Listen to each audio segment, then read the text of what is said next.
First teacher ఎవరు పిల్లలకి? తల్లే టీచరు.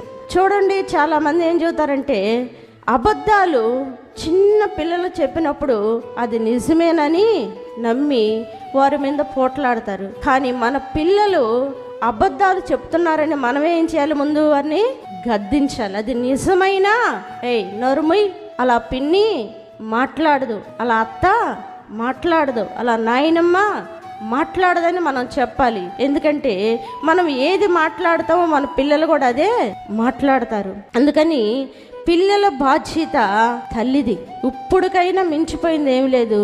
నా పిల్లగాడు చేయి దాటిపోయాడు, ఇక వాడు మాట వింటలేదు, వాడు తాగుడుకు బానిసయ్యాడు, వాడు జూసానికి బానిసయ్యాడు, వాడు వ్యభిచారానికి బానిసయ్యాడు, ఇక నేను ఏమి చేయలేను అన్నప్పుడు మనం ఏం చేయాలంటే, నేను చెప్పే మాట ఏంటంటే దేవుని సన్నిధిలో మొరపెట్టండి.